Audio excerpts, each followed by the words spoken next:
Chega mais glorioso, chega mais gloriosa, segunda parte do nosso vídeo desse especial, porque o Botafogo é tido pela FIFA como um dos maiores do século. Por que que ele é chamado de o mais tradicional? Já deixa seu like, já se inscreva no nosso canal, compartilhe com todo mundo, comenta aí algum título que eu deixei escapar, porque eu tô fazendo um resumo aqui, né, galera? Pegando a parte mais importante. No vídeo passado, então, eu falei pra você sobre os anos 60, né, do Botafogo, motivos pelos quais o Botafogo já era visto como uma das maiores potências do futebol mundial. E agora eu vou falar da segunda parte, anos 60 para frente, início ali, anos 70 até 1999. Por que que o Glorioso, então, é o mais tradicional? Segura aí!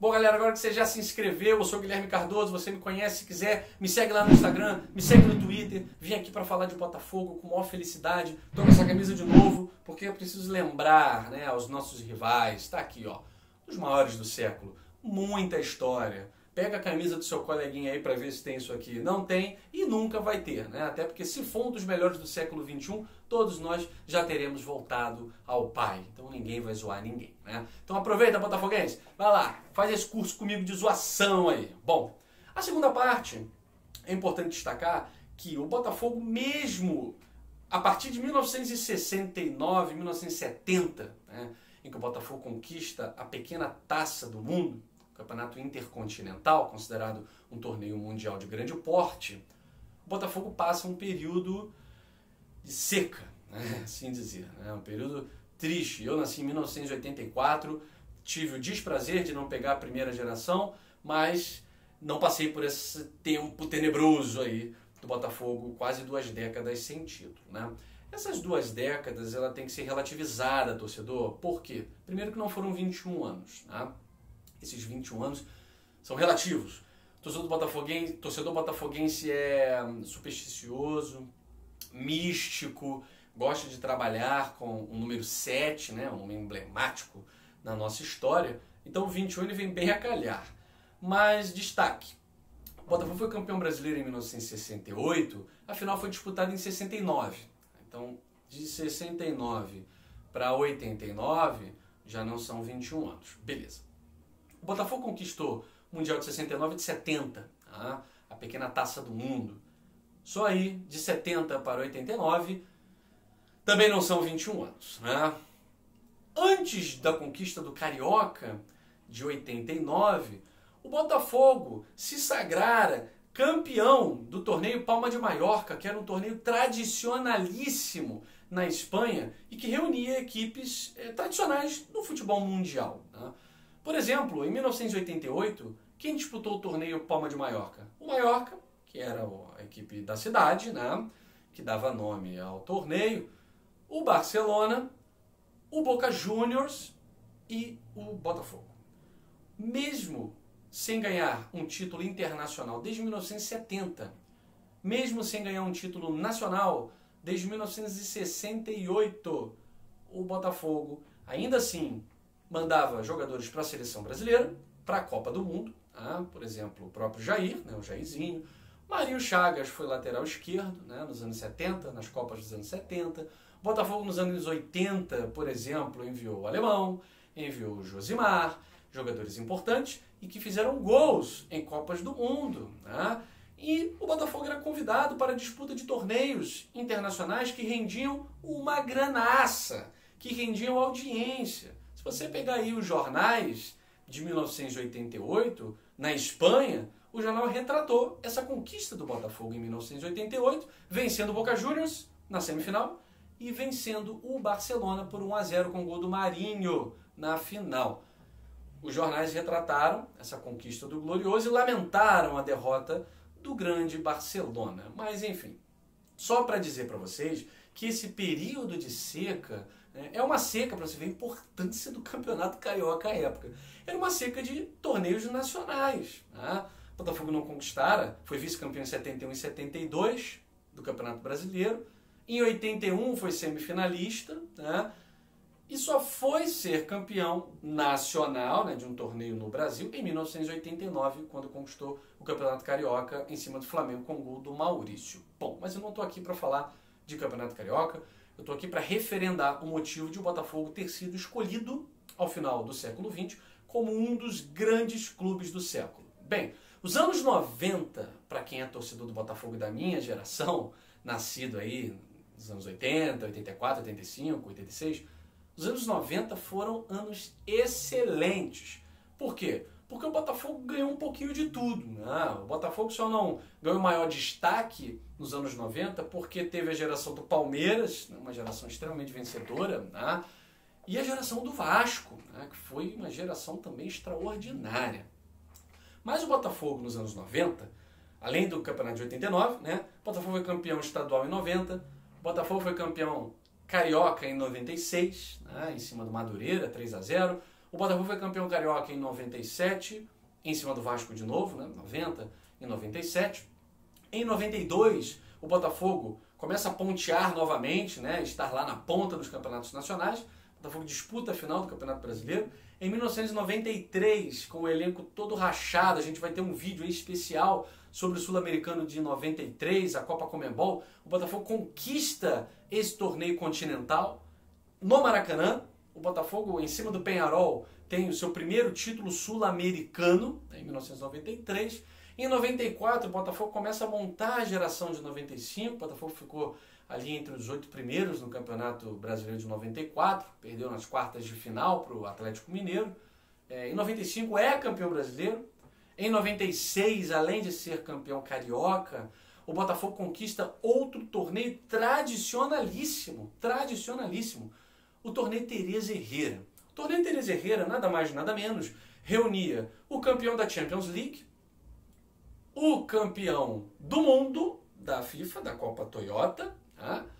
E 2 convidados. O primeiro era o La Coruña, que tinha sido campeão espanhol, tá? E o segundo, o campeão brasileiro, que tinha sido o Botafogo em 95. Então, em 1996, o torneio Teresa Herrera conta com o Juventus, campeão da Champions League. O Ajax, campeão da Copa Toyota. Né? O La Coruña, campeão espanhol. E o Botafogo, campeão brasileiro. O Botafogo não toma conhecimento de nenhum deles. Vence a semifinal contra o La Coruña por 2-1, né? Sai perdendo, mas com Bentinho e Túlio Maravilha, vira para 2-1. A Juventus vencera o Ajax por nada mais nada menos 6-0. 6-0 no Ajax. Então a Juventus jogando sério, querendo o título, né? Joga a final contra o Botafogo. Aquele imbróglio todo da final do torneio Teresa Herrera, né, ficou para a história. Porque a Juventus e o Botafogo estavam com a mesma blusa, listrada, né? E a Juventus não cedeu, não quis jogar com a segunda camisa. E a camisa que o Botafogo tinha trazido também tinha listras. Aqui em cima era toda preta com listras brancas ou toda branca com listras pretas aqui em cima. O árbitro não aceita, diz que os uniformes se parecem muito. A Juventus não abre mão de jogar com seu primeiro uniforme. E o que acontece? O Botafogo tem que jogar com a blusa do La Coruña. Então fica com o short do Botafogo e a blusa do La Coruña. Como tem coisas que só acontecem com o Botafogo vai ser campeão desse torneio. De uma Juventus que tinha nada mais nada menos do que grandes craques. Craques que disputaram a Copa do Mundo. Peruzzi, Monteiro, um dos melhores zagueiros da história do Uruguai. Né? O capitão da França na Copa de 98, o Deschamps. Né? A Juventus tinha o Del Piero, o Christian Vieri, o Di Livio, que é meio campo da seleção italiana. Então, 3 jogadores de seleção italiana. Del Piero, Vieri, Di Livio e o Amoruso, que era um camarada que jogava muita bola ali, jogava até demais, né? Incomodou demais, fez 3 gols nessa final para a Juventus. O Botafogo empatou no tempo normal, em 2-2. A partida foi para prorrogação, outro 2-2, ou seja, 4-4 no tempo normal. 3 gols do Túlio Maravilha, o Túlio arrebentando, né? 94, 95, 96 com a camisa do Botafogo. 3 gols do Maravilha na súmula, um foi contra, né? Mas na súmula tá lá, 3 gols do Túlio e um do França, aquele volante, camisa 8, estava forte, né? E nos pênaltis o Botafogo vence por 3-0. O grande herói Sebastião Wagner pega 3 pênaltis, o Botafogo vence por 3-0 aquela final nos pênaltis e levanta o troféu do torneio Teresa Herrera. Importante destacar que esse torneio foi televisionado para o Brasil. A Sport TV, né, começou aí a tomar grandes dimensões em transmissões de jogos internacionais, e o torneio Teresa Herrera foi televisionado, a partida contra o La Coruña e a partida contra a Juventus. Então o Botafogo vai sedimentando a sua fama internacional, mesmo nos anos 90, que não era um ano como os anos 60, onde o Botafogo tinha uma geração vitoriosa vindo da base. A situação financeira do Botafogo não era das melhores também, né? Já vinha convivendo com muitos problemas, mas a autoestima do Botafogo estava nas alturas. Campeão sul-americano em 93, campeão brasileiro em 95 e em 96 conquistando esse grande torneio. O Botafogo em 97, como eu falei, é campeão carioca, a de embalada, né? Em 98 conquista o Rio-São Paulo, já com Túlio Maravilha, Bebeto, Gonçalves, Sérgio Manuel, a geração campeã de 95, né? E em 99 tinha tudo para fechar com chave de ouro esse século XX, mas perde a final da Copa do Brasil para o Juventude, no maior público da história da Copa do Brasil, mais de 105 mil pagantes, só torcedores do Botafogo, né? É o maior público da história com apenas uma torcida, né? Botafogo no Brasil, claro, né? O Botafogo coloca mais de 105 mil pessoas no Maracanã, empata com o Juventude e acaba perdendo aquela Copa do Brasil. Mas, ao final dos anos 2000, pessoas especializadas em futebol, técnicos históricos do futebol, ex-jogadores e ainda uma enquete, uma votação para decidir qual seria a melhor equipe da história do futebol, quais seriam as melhores equipes da história do futebol. E entre elas está o glorioso, o Botafogo. Então a FIFA divulga essa lista que contém Real Madrid, Barcelona, Bayern de Munique, Independiente, Boca Juniors, Botafogo, Santos, Milan. Então são equipes que marcaram a história do futebol mundial. Me pergunta se o Fluminense está lá. Não, não está. O Palmeiras, a imprensa paulista, Palmeiras, Curitiba, São Paulo, não tá, não adianta forçar a barra. E a imprensa paulista acha que o Santos é time pequeno. O Santos é o maior time do futebol de São Paulo, meu filho. Fox Sports, Sport TV, o Santos é o maior de São Paulo. E o Botafogo é o mais tradicional do Brasil e do mundo. Outra coisa, ao final dos anos 90, na Copa de 98, para fechar aí, o Botafogo se sagra como o maior clube fornecedor de jogadores para a seleção brasileira em Copas do Mundo. Então, além disso, o Botafogo, mesmo depois dos anos 60, continua mandando seus craques para a seleção, para representar o futebol brasileiro no mundo. Em 98, Bebeto e Gonçalves, que foi a última Copa do Mundo do século XX. Né? Então o Botafogo sempre foi referência internacional. Não adianta chorar, não adianta reclamar, não adianta vir com modinha, porque esse aqui é o mais tradicional. Pega a história das camisas do teu time, que não vai ter isso, porque grande clube do século é o Fogão.